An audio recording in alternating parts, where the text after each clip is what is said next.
Hare Krishna everyone, and welcome back to Inspired Bhakti Yoga. Anyone who may be new here, welcome. I do see some new faces in the subscribers list. I am so happy you're joining us here for some beautiful Krishna conscious content and our founder Acharya Srila Prabhupada's original works here. So without further ado, today we are continuing chapter 2 from the Srimad Bhagavad Gita, 1972, Srila Prabhupada's original unedited edition. This is the hardback version of the book that I have, and we are on text 44, page 127, and we'll see how far we can get, because chapter 2 is significantly long. I'm doubting that we will finish it all tonight, but we shall see. And as requested by some of the younger generation listeners, in this set of readings, I am leaving out the Sanskrit text, and I hope to be able to record a version where I do include that, because it is very valuable and important. So anyways, here we go. In the minds of those who are too attached to sense enjoyment and material opulence, and who are bewildered by such things, the resolute determination of devotional service to the Supreme Lord does not take place. Purport. Samadhi means fixed mind. The Vedic dictionary, the Nirukti, says, when the mind is fixed for understanding the self, it is called samadhi. Samadhi is never possible for persons interested in material sense enjoyment, nor for those who are bewildered by such temporary things. They are more or less condemned by the process of material energy. The Vedas mainly deal with the subject of the three modes of material nature. Rise above these modes, O Arjun. Be transcendental to all of them. Be free from all dualities and from all anxieties for gain and safety, and be established in the self. All material activities involve actions and reactions in the three modes of material nature. They are meant for fruitive results, which cause bondage in the material world. The Vedas deal mostly with fruitive activities and gradually elevate the general public from the field of sense gratification to a position on the transcendental plane. Arjun, as a student and friend of Lord Krishna, is advised to raise himself to the transcendental position of Vedanta philosophy, where in the beginning there is Brahma Jigyasa, or questions on the supreme transcendence. All the living entities who are in the material world are struggling very hard for existence. For them, the Lord, after creation of the material world, gave the Vedic wisdom, advising how to live and get rid of the material entanglement. When the activities for sense gratification, namely Karam Kand chapter, are finished, then the chance for spiritual realization is offered in the form of the Upanishads, which are part of different Vedas, as the Bhagavad Gita is a part of the fifth Veda, namely the Mahabharata. The Upanishads mark the beginning of transcendental life. As long as the material body exists, there are actions and reactions in the material modes.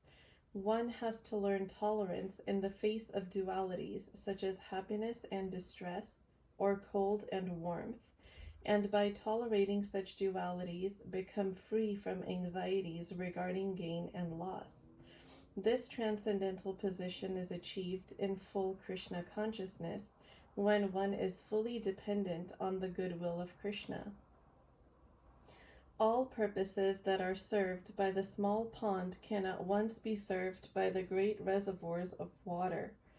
Similarly, all the purposes of the Vedas can be served to one who knows the purpose behind them.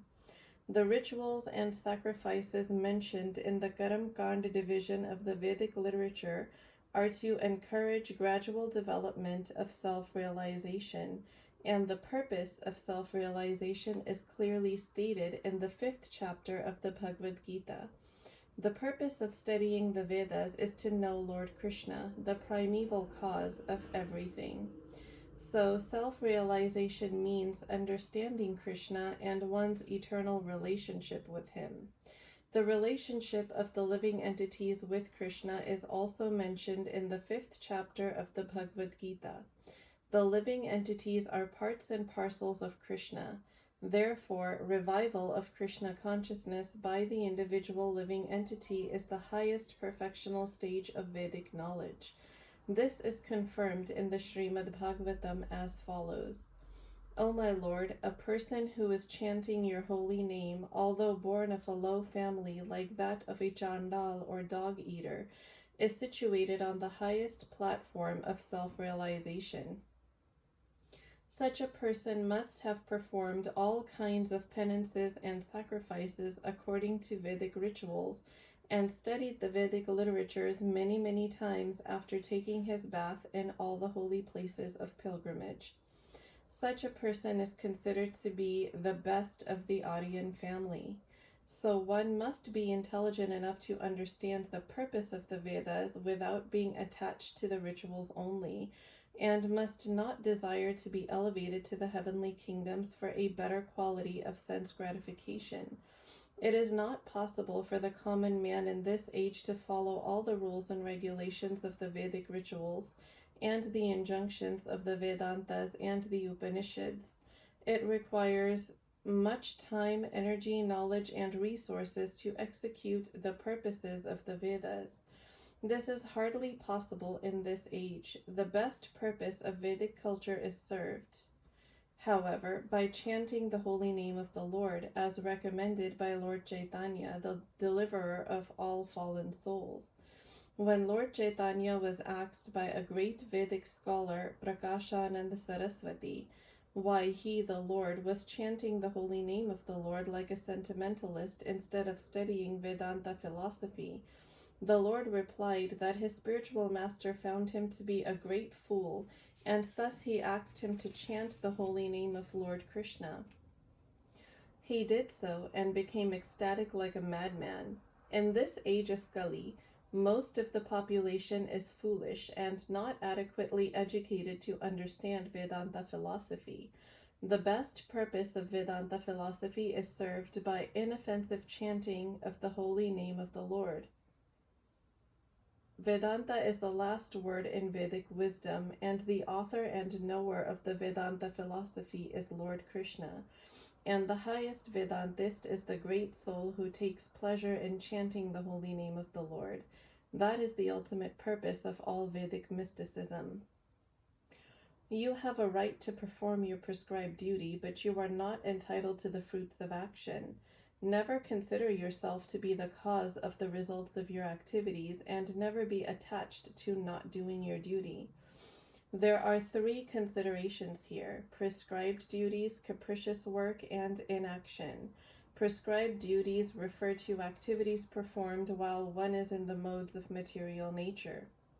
Capricious work means actions without the sanction of authority, and inaction means not performing one's prescribed duties. The Lord advised that Arjun not be active, but that he perform his prescribed duty without being attached to the result.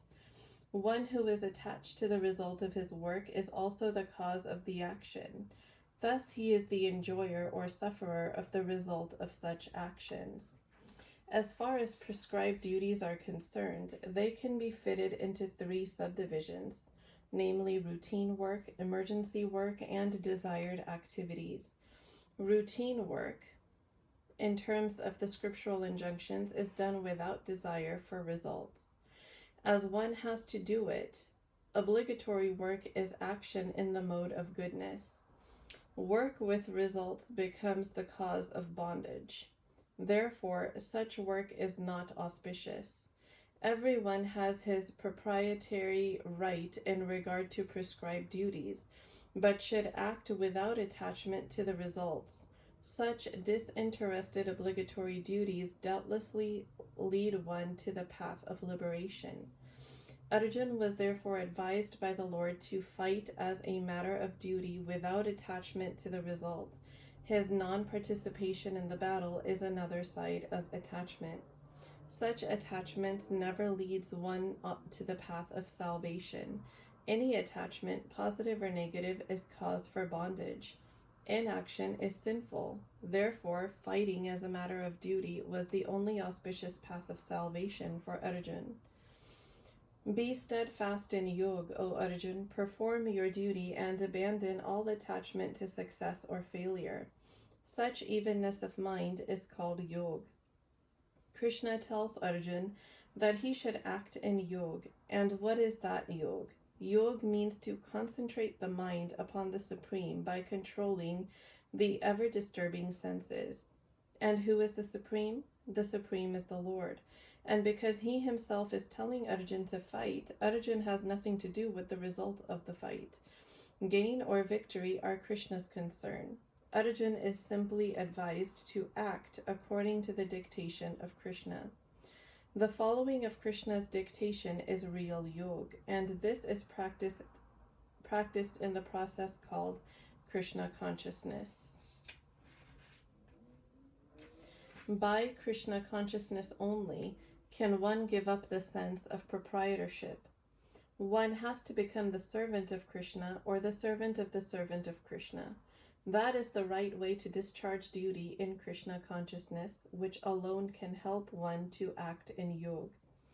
Arjuna is a Kshatriya, and as such he is participating in the Varnashram Dharam institution. It is said in the Vishnu Puran that in the Varnashram Dharam, the whole aim is to satisfy Vishnu. No one should satisfy himself, as is the rule in the material world, but one should satisfy Krishna. So unless one satisfies Krishna, one cannot correctly observe the principles of Varnashram Dharam. Indirectly, Arjuna was advised to act as Krishna told him. O Dhananjay, rid yourself of all fruitive activities by devotional service and surrender fully to that consciousness. Those who want to enjoy the fruits of their work are misers. One who has actually come to understand one's constitutional position as the eternal servitor of the Lord gives up all engagements save working in Krishna consciousness. As already explained, Bhakti Yoga means transcendental loving service to the Lord. Such devotional service is the right course of action for the living entity. Only misers desire to enjoy the fruit of their work just to be further entangled in material bondage. Except for work in Krishna consciousness, all activities are abominable because they continually bind the worker to the cycle of birth and death. One should therefore never desire to be the cause of work. Everything should be done in Krishna consciousness for the satisfaction of Krishna.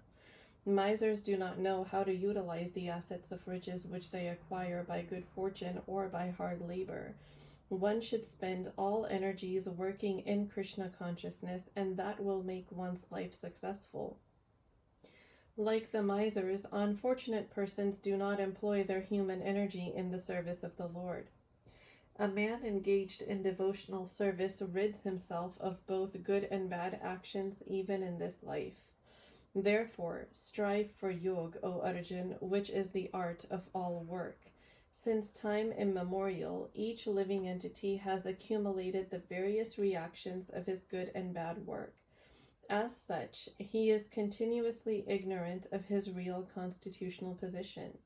One's ignorance can be removed by the instruction of the Bhagavad Gita, which teaches one to surrender unto Lord Krishna in all respects and become liberated from the chained victimization of action and reaction, birth after birth. Arjuna is therefore advised to act in Krishna consciousness, the purifying process of resultant action. The wise, engaged in devotional service, take refuge in the Lord and free themselves from the cycle of birth and death by renouncing the fruits of action in the material world. In this way, they can attain that state beyond all miseries. The liberated living entities seek that place where there are no material miseries. The Bhagavatam says, that for one who has accepted the boat of the lotus feet of the Lord, who is the shelter of the cosmic manifestation and is famous as Mukund, or the giver of Mukti, the ocean of the material world is like the water contained in a calf's hoof print. Parampadam, or the place where there are no material miseries, or Vaikunt, is his goal, not the place where there is danger in every step of life. Owing to ignorance, one does not know that this material world is a miserable place where there are dangers at every step. Out of ignorance only, less intelligent persons try to adjust the situation by fruitive activities, thinking that resultant actions will make them happy. They do not know that no kind of material body anywhere within the universe can give life without miseries. The miseries of life, namely birth, death, old age, and disease, are present everywhere within the material world. But one who understands his real constitutional position as the eternal servitor of the Lord, and thus knows the position of the personality of Godhead, engages himself in the transcendental loving service of the Lord. Consequently, he becomes qualified to enter into the Vaikunt planets, where there is neither material, miserable life, nor the influence of time and death. To know one's constitutional position means to know also the sublime position of the Lord. One who wrongly thinks that the living entity's position and the Lord's position are on the same level is to be understood to be in darkness, and therefore unable to engage himself in the devotional service of the Lord. He becomes the Lord himself, and thus paves the way for the repetition of birth and death. But one who, understanding that his position is to serve, transfers himself to the service of the Lord, at once becomes eligible for Vaikuntha Lok. Service for the cause of the Lord is called Karam Yog or Bhakti Yog, or in plain words, devotional service to the Lord. When your intelligence has passed out of the dense forest of delusion, you shall become indifferent to all that has been heard and all that is to be heard.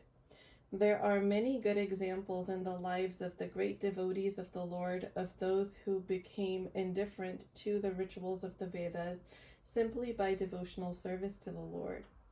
When a person factually understands Krishna and his relationship with Krishna, he naturally becomes completely indifferent to the rituals of fruitive activities, even though an experienced Brahmin, Shri Madhavendra Puri, a great devotee and acharya in the line of the devotee, says, O Lord, in my prayers 3 times a day, all glory to you. Bathing, I offer my obeisances unto you. O demigods, O forefathers, please excuse me for my inability to offer you my respects. Now wherever I sit, I can remember the great descendant of the Yadu dynasty, Krishna, the enemy of Gans, and thereby I can free myself from all sinful bondage. I think this is sufficient for me. The Vedic rites and rituals are imperative for neophytes.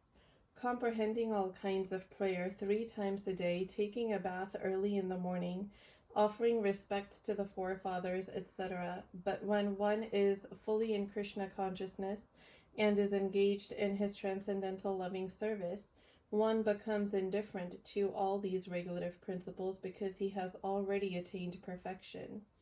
If one can reach the platform of understanding by service to the Supreme Lord Krishna, he has no longer to execute different types of penances and sacrifices as recommended in revealed scriptures. And similarly, if one has not understood that the purpose of the Vedas is to reach Krishna and simply engages in the rituals, etc., then he is uselessly wasting time in such engagements. Persons in Krishna consciousness transcend the limit of Shabda Brahma, or the range of the Vedas and Upanishads.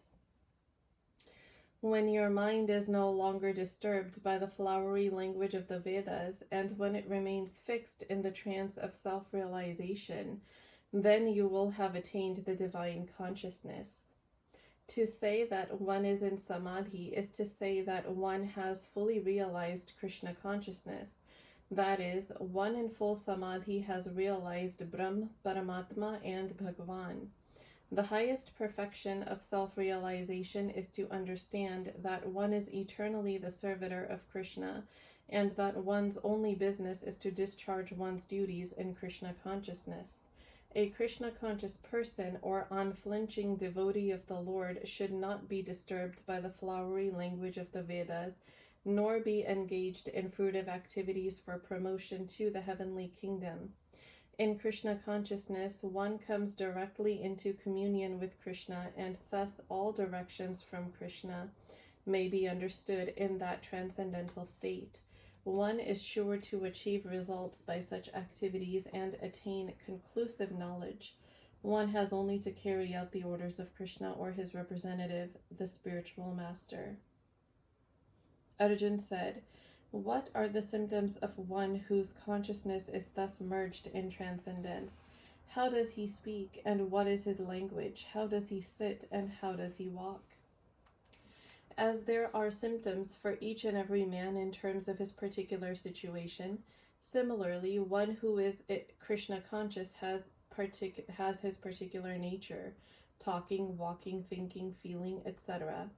As a rich man has his symptoms by which he is known as a rich man, as a diseased man has his symptoms by which he is known as diseased, or as a learned man has his symptoms, so a man in transcendental knowledge of Krishna has specific symptoms in various dealings. One can know his specific symptoms from the Bhagavad Gita. Most important is how the man in Krishna consciousness speaks, for speech is the most important quality of any man. It is said that a fool is undiscovered as long as he does not speak, and certainly a well-dressed fool cannot be identified unless he speaks, but as soon as he speaks, he reveals himself at once. The immediate symptom of a Krishna-conscious man is that he speaks only of Krishna and of matters relating to him. Other symptoms then automatically follow as stated below. The Blessed Lord said, "O Parth, when a man gives up all varieties of sense desire which arise from mental concoction, and when his mind finds satisfaction in the self alone, then he is said to be in pure transcendental consciousness." Purport. The Bhagavatam affirms that any person who is fully in Krishna consciousness or devotional service of the Lord has all the good qualities of the great sages, whereas a person who is not so transcendentally situated has no good qualifications, because he is sure to be taking refuge in his own mental concoctions. Consequently, it is rightly said herein that one has to give up all kinds of sense desires manufactured by mental concoction. Artificially, such sense desires cannot be stopped. But if one is engaged in Krishna consciousness, then automatically sense desires subside without extraneous efforts. Therefore, one has to engage himself in Krishna consciousness without hesitation, for this devotional service will instantly help one onto the platform of transcendental consciousness. The highly developed soul always remains satisfied in himself by realizing himself as the eternal servitor of the Supreme Lord. Such a transcendentally situated person has no sense desires resulting from petty materialism. Rather, he remains always happy in his natural position of eternally serving the Supreme Lord. So we are currently on page 139, and this is where I'm going to give the reading a rest for the night. Thank you everybody so much for stopping by. Please remember to subscribe to this channel and hit the like button for more Krishna conscious content. And I look forward to speaking with you all again in the next reading video. Hare Krishna. Have a beautiful Krishna conscious night.